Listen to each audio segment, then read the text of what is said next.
Let's get to it. Let's liven up in here. Yeah. So, how many people was born and raised in Queens? By a show of hands. Okay. Where you from? You from Brooklyn? Crooklyn? You from Queens? You from Brooklyn? Okay. We don't call it Crooklyn no more. All right. We're trying to get rid of all of the negative. We're trying to keep it positive. I'm glad you're up in here today. You know, I got my man Ruff. Listen, we go back. I was watching Video Music Box when it first started. That's over 40, you know. But we ain't trying to tell our age. We just here just trying to make a difference, man. That's why we come out and we come to the communities, because we try to make a difference to the people that's coming behind us. You know, a lot of y'all don't really know the history of hip hop. Or you might know it. Don't let me, your family might have told you, your parents might have told you, but I was there. I actually experienced it from the first day. I was in Kool Herc's building. He's the founder of hip hop. They call him the father of hip hop. And I was in his building when he first started. He had his first party in my building. He lived under me. I lived on the 3rd floor. He lived on the 2nd floor. And we never thought hip hop would get to this point. We didn't do it because it was about money or it was about anything of that nature. It was just about enjoyment, having fun, building with the community, the kids, everybody was just having a good time. And it was new. You know, now they done took it to another level. I know in schools, anywhere you go in this world, you know hip hop right now, on this whole planet. I'm just glad to be a part of it. I just want y'all to ask me some questions that you're curious about, because I got answers. I want to share them with you. I got a quick question first, if you don't mind. So, how do you make a book? How do you do that? Like, do y'all ever think about writing a book? Anybody here would ever think about it in the future? No? Why not? I just wrote my life story. That's all I wrote. Oh, okay, all right. So, you know, I'm curious because I go places and I see people's books. How do you get that book out? How did you do that? So just to give you a little understanding about doing a book, you got to find a publisher.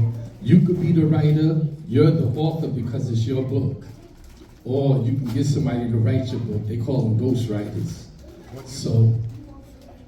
What did you do? Oh, I wrote my book. You know, I had to tell my story. You know what I'm saying? A lot of times, you know, I took it and let people correct some of the grammatical errors that I might have made, and let them look at it and check it out 2 or 3 times so it get to the point where I accept it the way it's supposed to be, and the way I speak, it speaks me.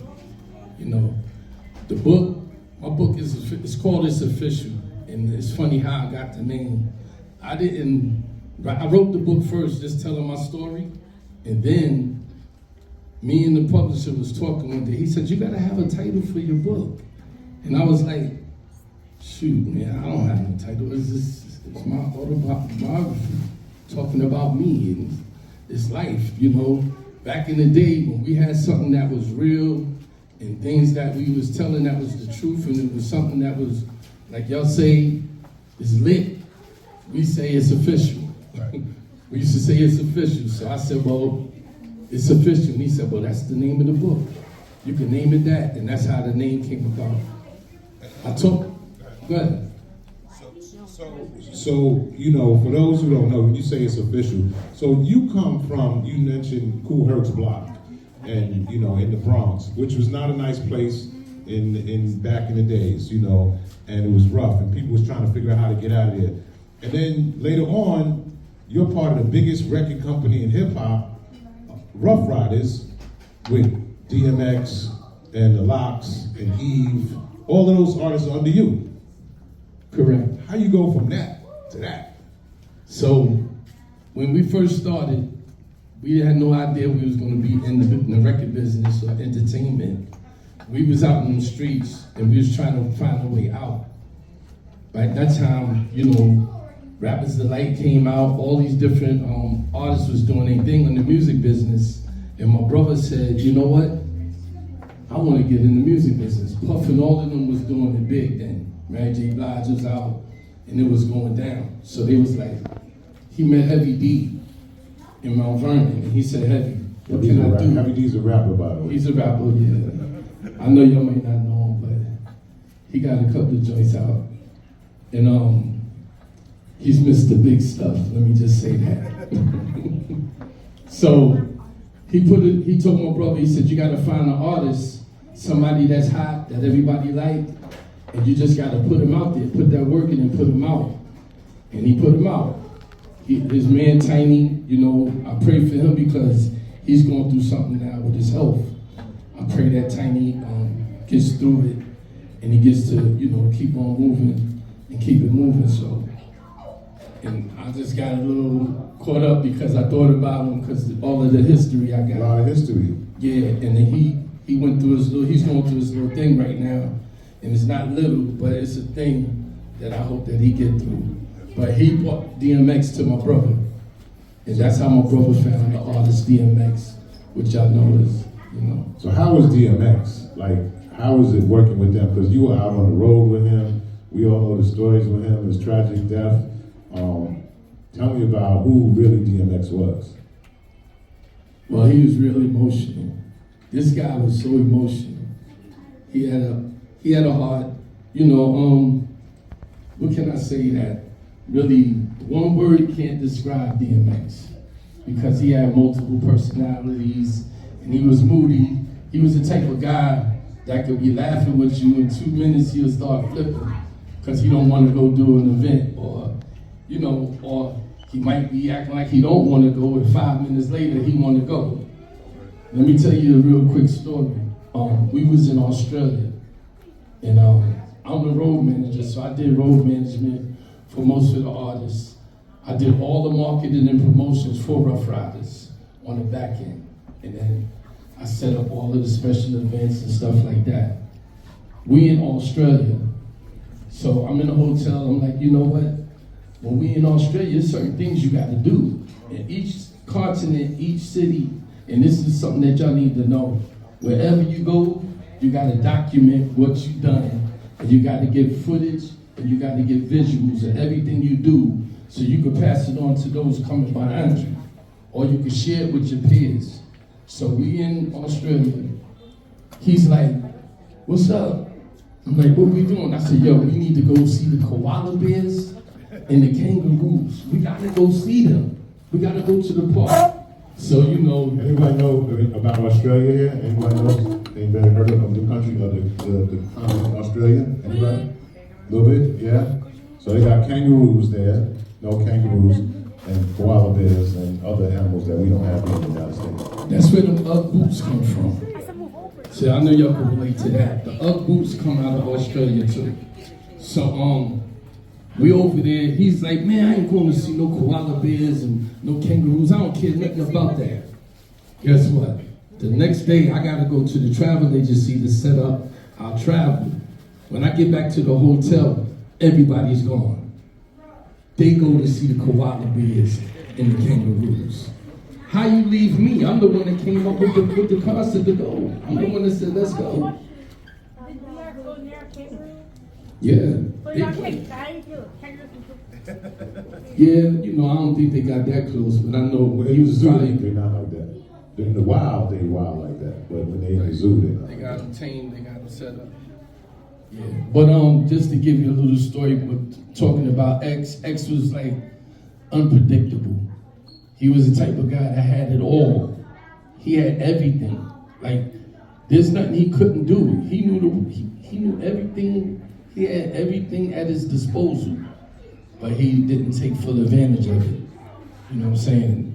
That's a lesson to be learned to everybody, even myself. Yeah.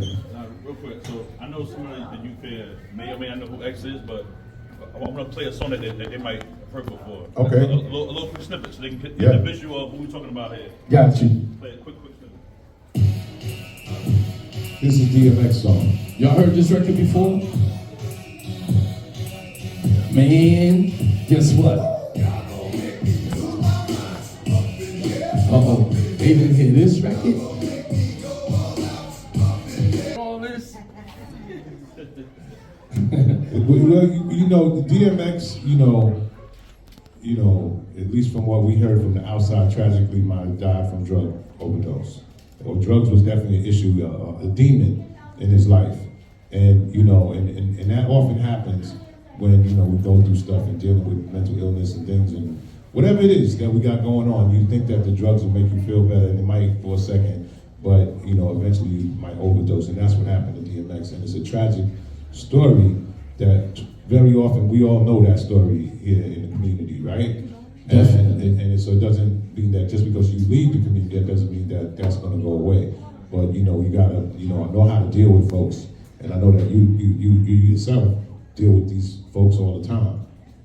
You got a question? No. I thought she had a hand up. She got a camera. Oh. So DMX. Let's talk. We have a lot of ladies. Yes. So you got all these guys. DMX, the Locks, Parlay, Dragon. Yeah. And here's Eve in the middle of that. How did she deal with that? They call her a pit bull in the skirt. So, you know, She was tough. DMX was the dog. So, you know, they related him to the pit. And Eve was like a pit bull with a skirt on. So she go hard too. You know, she was a representative out of Philly. And she really was signed to Dr. Dre at first. And then they didn't really do nothing with her. They shelved her.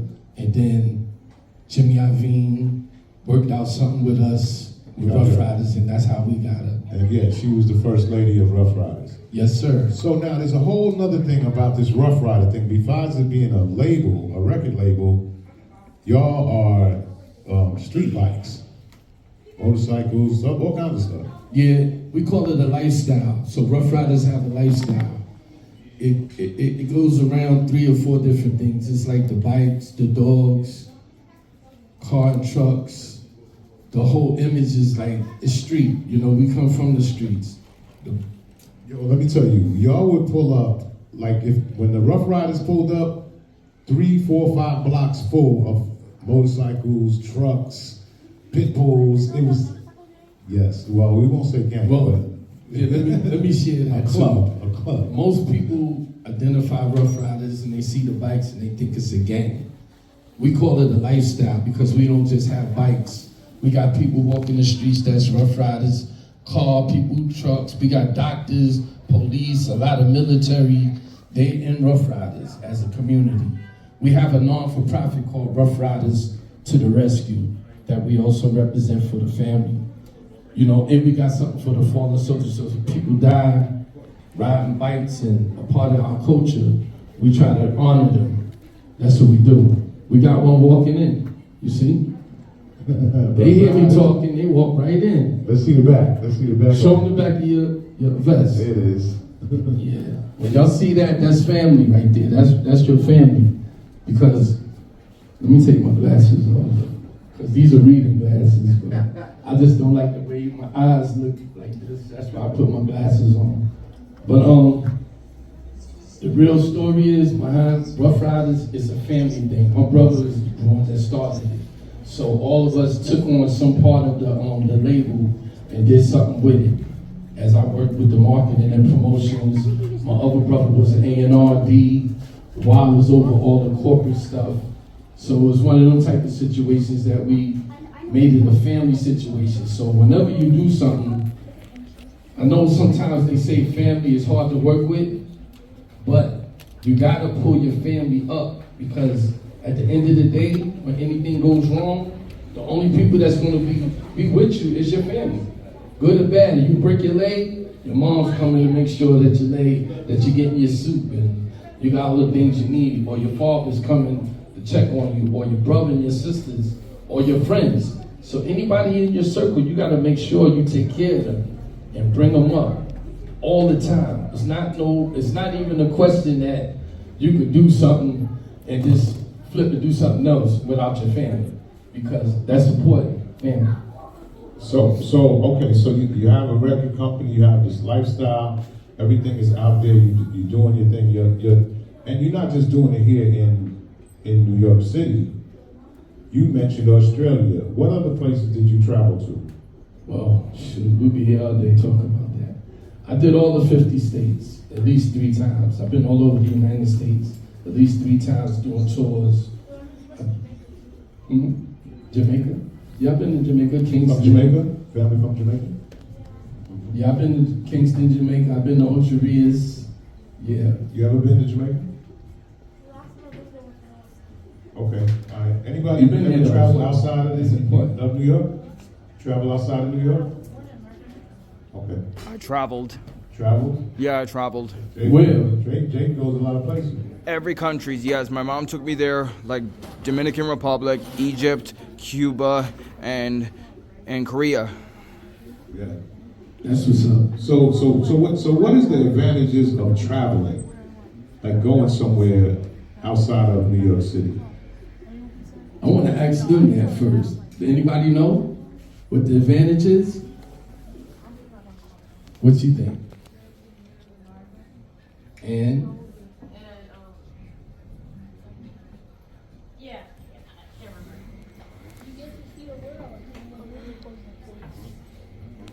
yeah. So another thing that's important about traveling is you learn culture, different cultures. You get to learn what people doing that you're not doing. Like we're here eating cheese pizzas and all that. We don't even know who invented the pizza, how it got started. They said it was from Italy. Right. So, but if you go there, you'll see firsthand. It even tastes different. You know what I'm saying? Like when they come here, they want to eat McDonald's and KFC and all of the stuff that we do. So it's an experience, not just with the food, but just everyday living. Like what I learned about all over the country, you have a ghetto in every country. You have poverty in every country, every city. It's what you do that gets you out of that situation. And no matter where you at, it's where you're going. You know what I'm saying? It's where you're going to be. It's how you're going to be. What you're going to be. That's the focus. It's not where you at. Because when we get caught up in this environment of struggle, that's all we know and that's all we think. But there's way more things to do out there in this world than just think about the struggle. And you have the opportunity to go anywhere in the world you want to. Don't think that you can't do that. Because I used to think when I was younger, I was like, why would I go to Australia? Why would I go to Jamaica? Why would I go to Brazil? All these places that I've been to. And it was hip hop that took me to those places. It was like, okay, we need you to come down here and DJ, or we need you to come down here and shoot a film, or all of these things. And once I got there, I learned about the culture. I learned about people from Jamaica. Only people I knew from Jamaica were the people that lived in the United States. Now I'm in Jamaica, or now I'm in Trinidad, or now I'm in Brazil, or I'm in Japan, and I'm in that country learning. And most of the time, I'm the only one. Nobody else is even speaking English around me. I mean, some countries they do speak English, but many countries they don't speak English, and you there, and you just vibing like, okay, I want to go eat, and they be like, all right, we're gonna take you to the spot. Let's go hear some music. Okay, we figure it out, and it's to me it was fun, learning and going to these different places and learning about all this stuff. And I encourage all of y'all, if any opportunities come up where you get a chance to go somewhere, as long as it's safe. We're not going to Russia right now. We're not going to Ukraine or some of these other places. But, as long as it's safe, take the opportunity to do it with a group or whatever it is. And, you can talk more about, the travel part if you like. Yeah, well, like he said, it's best to go and explore everything that you can, because you don't get opportunities all the time to do things. So when it's time, if somebody say, you know what, let's try to set something up and go over and do something. Let's take a cruise, or let's take a ride to the Bahamas, and you do your research first before you go. Because anywhere you go with anything you do in life, you got to prepare for it, you got to plan for it. But if it's possible, go and check it out, because there's a lot of opportunities that you don't even know about, and you never know who you're going to run into when you go out in these different places. It's all about networking. If you know how to do clothes, you might meet a clothes designer. Or you like music, you might meet an artist or producer or somebody just by your travels. And always speak what you want to do. When you're talking to people, when you get around different people that you come in contact with, Always make sure that you're communicating, asking them about what they do, telling them what you do, what you want to do. Share your experiences and the things that you want to experience, because that's very important. So do you have any questions? Anybody have any questions here? I know there's a couple of people. Any artists here? Any artists that are thinking about being an artist or maybe getting into dancing or whatever it is? Yeah. So you also, you know, your nephew is Swiss Beats, and his wife is Alicia Keys. So, you know, the tree, it continues to pass down. You know, you have any questions? What kind of artists, what kind of music you do? Whatever it is. You sing hip hop. Rap? Okay. And so who's your favorite artist right now? There's a couple. There's like Drake. Okay. There's SZA. SZA? J. Cole? Like J. Cole? I feel like I know a couple of his songs, but I don't know that they're by him. Like if I hear a song by him, Chris Brown. yeah. Usher, yeah. Shut up. Be quiet. Thank you. Anybody else have any artists that they Your like? favorite artist? I don't think I want to go that high on my head. The neighborhood. Okay. Okay. How about you? Oh, okay. Right here. Wow. Okay. Kawana Bear. What you say? Oh, I said what you. I also like 50 Cent. You need 50 Cent. No, I like 50 Cent. I got you. How about you? You don't listen to music? You don't listen to no music, but you can? Oh, no. Why? So, yeah, give us a reason. It don't make you Of feel what good. music? You can listen to jazz and just be thinking, and the music just to give you a vibe. Okay. All right. What you do? We want to know what's your pastime? What? What's your pastime? What do you do in your pastime? Work? I mean, math. Math? That's good. You want to be a mathematician? You probably are one already. Yeah. You can make more things happen counting money, right, than you can do listening to music, huh? That's what's up. Right here. How about Me? yeah, artist. I just watch movies and stuff, and I think there's a song. Somewhere where I wrote books. I wrote, you know, stuff, letters. I wrote little personal things. I never actually wrote a song, but I seen the process. So I do know how to write a song, but I never took advantage of it. And in fact, I did a rap record back in the day. You remember Roxanne? Roxanne? Oh, yeah. I want to be your man. I wrote a song called No More Roxanne because they had like 5 Roxannes back in the day. Roxanne, Shantae, the real Roxanne. I said, next thing you know, they're gonna make Roxanne as a man.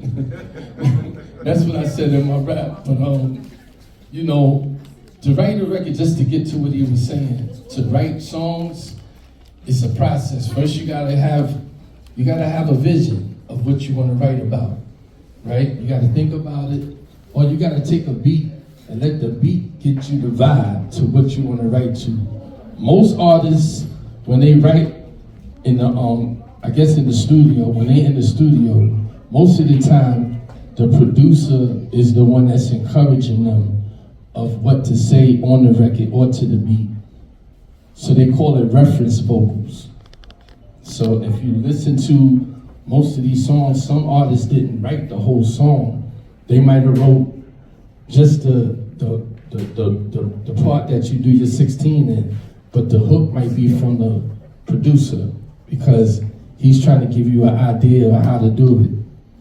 Like you could talk about trees and you can make it from trees to whatever you want to make it, the breeze. And it's all about rhyming and making it catchy so everybody likes it.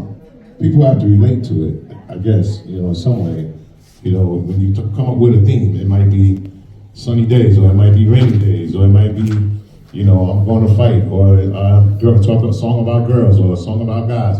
Whatever it is, you come up with a theme, and you really focus on it and make it so that you like it first, and then you kind of let some people that you trust listen to it and see if somebody else likes it as well. And then, you know, you get a producer to put some music with it, even better, and you can go from there. I mean, there's a lot of new music out there now, and a lot of these artists are getting on really fast, and it's a quick way to make some money, and it's a good way. You know, that's one thing that we do have in our communities, is that we have this ability to create. So don't take for granted that, you know, this idea that you have in your head, because it's amazing, and people all over the world want to know what's going on in Far Rockaway, Queens. They want to know because this is official. This is New York City. It's official, like the book, right? That's right. Yeah, I came out here, you know, on the strength of my brother, you know, whenever he's doing something, and that's what support is all about. I didn't really know that y'all had a team library. He brought it to my attention. And I always try to help out the youth, because that's more important to me than getting money. You can go somewhere with 10,000 people, and it's not really as beneficial as it is to see y'all become millionaires and become entrepreneurs and doing things that make y'all better, you know, just by us trying to encourage y'all. You know, that's what we're here to do. We're not here to tell you what to do, try to give you guidance. The only guidance that we can give you is what y'all want, because nobody's going to do nothing they don't want to do. But we try to give you some of our experiences and let y'all know that y'all can do anything you want to do. There's no stopping it. All you got to do is visualize it and then just take the steps. And y'all got it so much easier than we had when we was coming up. We didn't have Google. We didn't have AI. We didn't have all these different search engines that y'all could go to and get information instantly. You want to know how to write a record, like I just said? I bet you go on Google, it'll tell you. It'll tell you anything you want to know. You just got to say it to the phone. Siri, can you show me how to make chicken wings? It's done. Just real talk. I'm telling you, we didn't have that. We had to read books. We had to ask people that didn't even know how to cook. You know how to make chicken wings? Everybody think they know what they're doing. Then you get it, it's raw in the middle because they didn't tell you had to cook it for a certain amount of minutes, how hot the fire need to be. But if you go online, it's going to give you all of that information. And y'all got it right at your disposal every day. All these computers in here right now, anything you want to do in life, you can just go on the computer and it'll give it to you. That's real talk. We didn't have that. Any more questions? Anybody got a question? Yeah? Questions? No? All right, so we're gonna have you sign the book to this library. Gotcha. Even though they don't carry books here, we'll just put it up. Yeah, we'll put it up. And it'll go over here with the magazines, I guess. Okay. So anybody want to look at it and take a little peep at it, they got the opportunity. Yeah. Just do me a favor. Put it back so somebody else can read it too. So they can see what's going on and they can learn about my experience in hip hop. And then I talk about all of the things that happened in my 6 decades that I've been living. Not trying to tell on my age, but I've been through assassinations. I lived through the Muslim era, 116th Street with Farrakhan. I lived through the Son of Sam killings. I lived through just so much. The towers, World Trade situation, all of the different events that happened, I covered in my book because I wanted y'all to understand that in life you're gonna go through a bunch of different things. You're not gonna just be eating chicken wings, like I said, making chicken wings. You're gonna be you're gonna be selling the wings at one point. Sometimes you're gonna be opening up a store that's gonna have more than just wings in it. Y'all gonna be doing things in life, and things gonna be happening around you that continuously goes on every day. And you just gotta grow with it. You gotta learn with it. I'm not gonna say nothing negative about Rough Riders, but I'm gonna say something because I try to keep it 100 with everybody. One of the things that my brother and them didn't do, that some of the labels did, they didn't change the type of music at the point when the industry changed. So it kind of limited them from where they could be today. You don't hardly hear nothing about Rough Riders right now because there's really no music out. Because they didn't change with life. You know, like when we grow up, now y'all don't do what we used to do. Y'all don't do the things. So that means that y'all got to continuously pay attention at what's going on in this world. Because one minute they're going to be dancing a certain way, the next minute they're going to be doing a whole nother dance. Y'all going to be like, I still do that dance? They're going to be like, that's old school. So you got to keep up with the times. And technology is moving so fast right now, like with AI and all these different things. Y'all need to learn things in the technical field, like how to fix machines, like how to fix computers, like how to do all of these things, because these are the things that's going to be those little robots that they showing you on, they're going to be doing your jobs in a minute. All the physical stuff, they ain't going to need you to do that. They're going to need people to be fixing the machines when they break down, programming them, stuff like that. So just keep that in mind when y'all move forward. Those are some of the things y'all need to try to do. Keep up with the times all the time. Give Podine a round of applause, y'all.